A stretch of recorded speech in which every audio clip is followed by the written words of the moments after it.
Ayan, hello po. Magandang umaga. Magandang gabi, no? Kung nasang panig kayo ng mundo, sana po inyo sa maayos kayong kalagayan.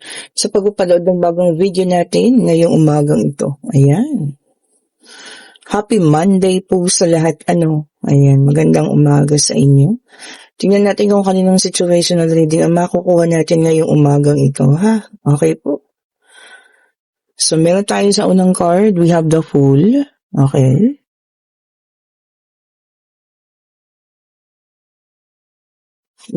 Tignan niyo naman, tatluhan agad. We also have here the Two of Swords. Meron din tayong the Death card. And meron tayo rito 10 of Pentacles. Okay, ang aga ng blessing. Ngayong Monday morning. O, ayan ha. Sana po hindi kayo natatraffic ngayon, ano? Ngayong umagang ito, ayan. Sa bagay tanghali na. And we have here the Ace of Pentacles, ayan. And meron din tayo ritong Three of Wands.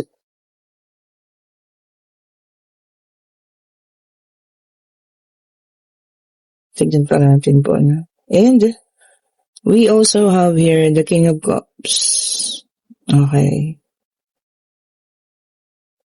Para sa final card, we have here the Magician. Okay po. So, dito meron ako nakikita rito na isang taong natatakot na. Okay po. Takot in a sense na kasi nakikita niya nagiging independent ka na. Diba? Freedom is, ayun, ini-enjoy mo. And ang focus mo ngayon is about your finances, no? Ito siguro yung mga taong strong, independent. Ayan. Ito yung ginagawan mo ngayon ng paraan. Ayan. Ito yung pinagkakaabalahan mo. Ayan. Kasi alam mo, ito kasi kapag nakita niyan dito ka nagpo-focus. Ayan. Isa lang ibig sabihin nun. Nagkapag-desisyon ka na, no? You already decided and talagang tumalikod ka na. Ayan. Takot? Yes, takot siya. Alam mo kung bakit? Ibig sabihin kasi kapag ka nandoon ka na sa yugto ng buhay mo o sa pace ng buhay mo na hindi na siya yung nasa isip mo, hindi na siya yung pinagkakaabalahan mo. Ibig sabihin nun, wala nang balikan yun. Oo, diba? Alam niya naman alam niya ng mga tao na umalis sa buhay ninyo na kapag ka kayo po meron ng ibang pinagkakaabalahan, hindi man ito bagong tao. Hindi man ito, pero ito ay tungkol sa inyong kabuhayan. Isa lang ibig sabihin po niyan. More focus kayo doon at talagang wala na siyang babalikan. Kala niya, no? Minsan kasi yung mga taong gano'n, may pagka-narcissist. Kala nila anytime na gusto nilang bumalik, kaya nilang bumalik. Akala nila yung kapag ka umalis sila, tapos yung e-entra ulit sa buhay ninyo, okay lang. Makakabalik hanggang gusto nila. Kaso hindi. Eto na. Nandito na ang Queen of Swords. Sabi niya, no? Naging strong. Ito na nga talaga, no?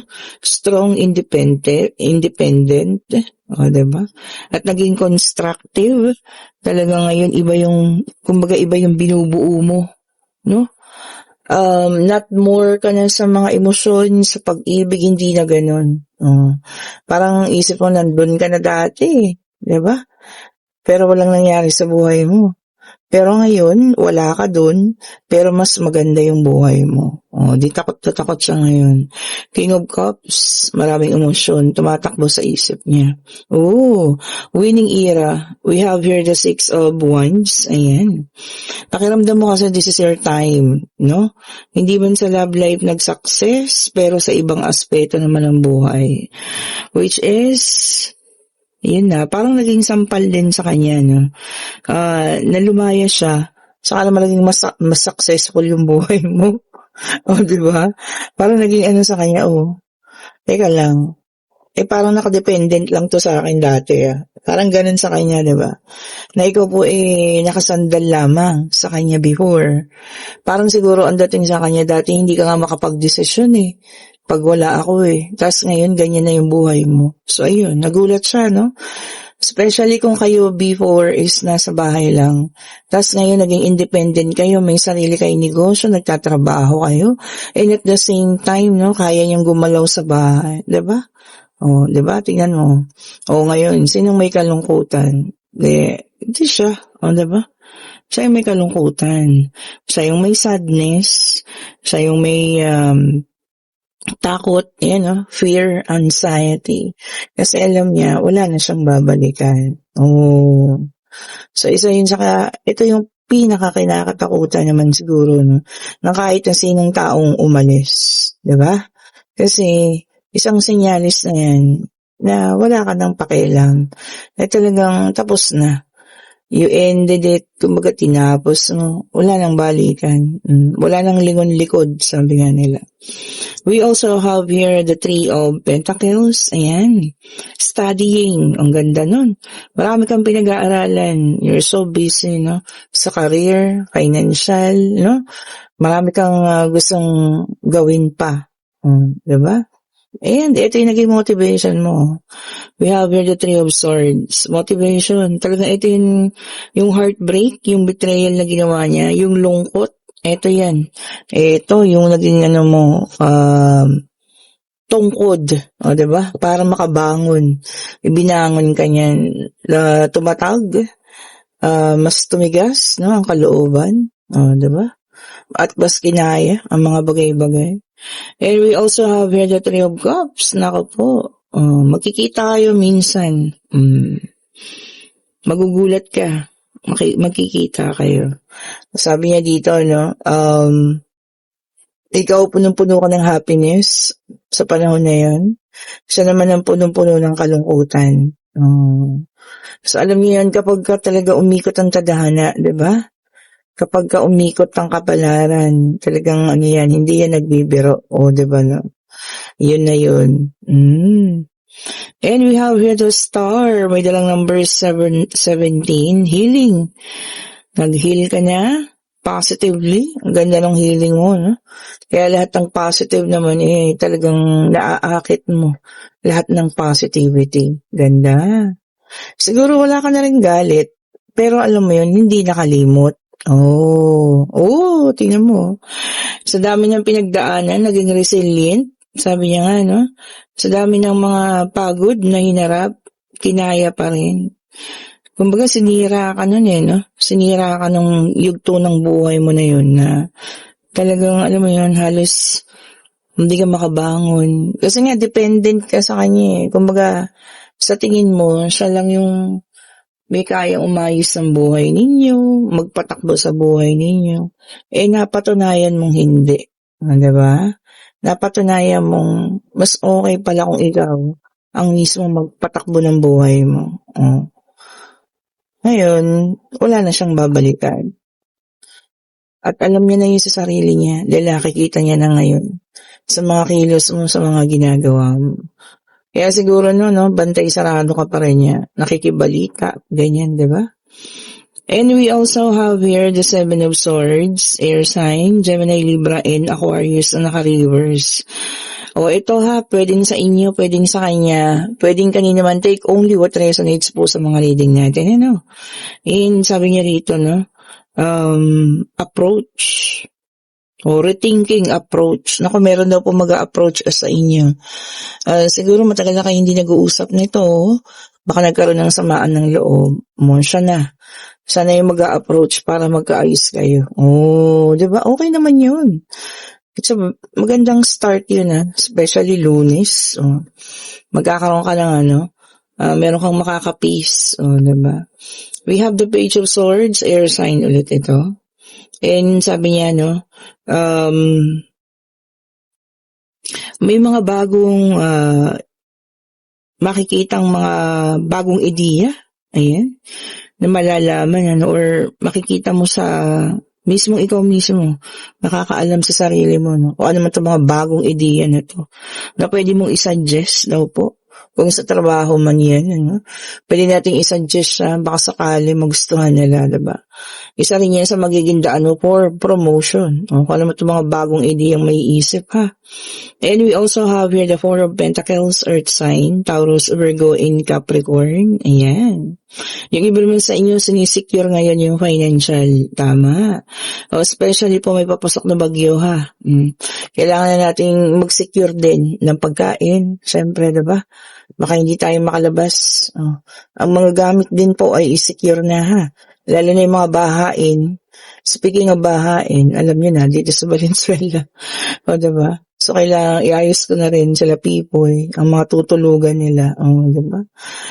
At baka alam niyo yan, pag umangat na naman ang tubig, kawawa sila. So, kailangan din, pinag-iisipan ko na ngayon, ang kanilang tutulugan dito. Pero sana, huwag naman sana gaanong kalakasan. Pero kasi ilang araw nang mainit. Alam niyo yon kasabihan, pag ilang araw mainit, talagang malakas na ulan ang dala-dala niyan. So hopefully, dasal pa rin, sa parating na bagyo. Magdasal po tayo, ha. And we have here the moon, water sign, Cancer, Scorpio, and Pisces. Ayan. Sabi niya rito, ha, panaginip, na kadalasang nagkakatotoo. Sino sa inyo yan? May ilan daw sa inyo na nananaginip na kadalasan ay nagkakatotoo siya. Interesting. Maganda din kasi minsan babala sa atin, 'di ba? Or kung marunong ka magbasa ng panaginip, 'di ba? Yan yung isa sa mga babala para sa iyo. Kung ano man po, ha. Ito, tignan pa natin. Mag-ingat po, ha. Yung mga paparating sa Miyerkules daw po ito ang bagyo. So mag-ingat po kayo, Hopefully, sana hindi ganun kalakas. And we have here the Five of Cups, water sign ulit in reverse. Kalungkutan po yung maalis na. Sabi rito, ayun, ha. Yung mga may taong kalungkutan dyan. So, eto na ang pag-alis ng kalungkutan. Kumbaga, panibagong yugto, panibagong buhay. Ayan, ang naghihintay sa'yo, siguro tama naman na yung ilang taon nating kalungkutan, At kailangan nandun na tayo. Nandun na tayo, pumunta na tayo dyan sa mga panahon na kailangan naman natin sumaya, diba? Paano maging masaya? Iwan mo na yung mga nakaraan, diba? Ikaw mismo umalis sa mga nakaraan. We have here the Knight of Cups, water sign ulit ito. Sabi niya dito, meron ka lang makikilala, ha? Parang siya na yung the one.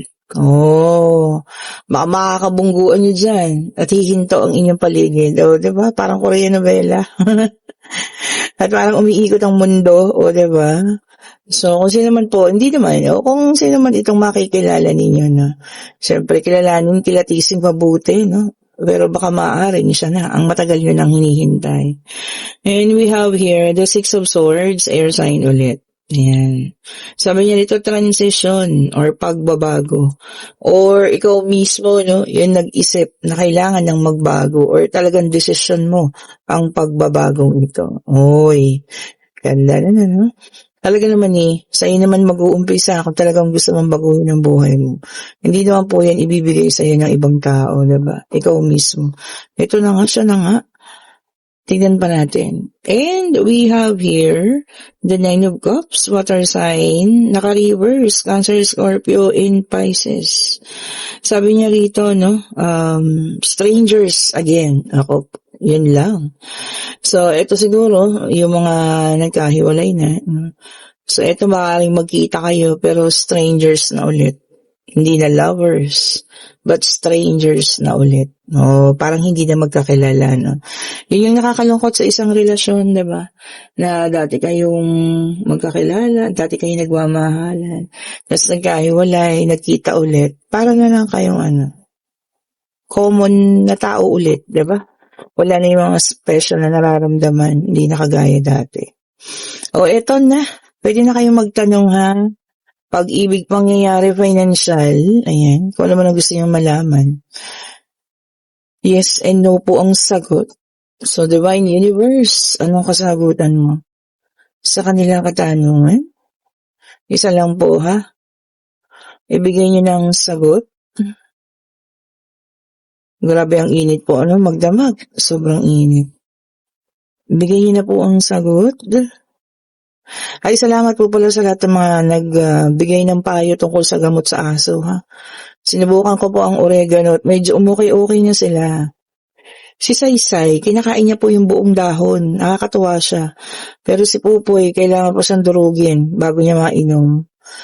Nagtaka nga ako kasi si Pupoy ang matakaw pero hindi niya makain ng buo yung dahon. Pero si Saysay po, kinain niya ng buo. Kaya parang naunang gumaling si Saysay sa ubo niya.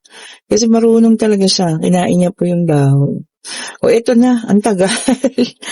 O yun, baka pinag-iisip kayo mabuti, Salamat po sa inyo ha, na nagturo. Kasi napakalaki palang oregano dito sa amin. Hindi ko lang napapansin, pag lumalabas ako.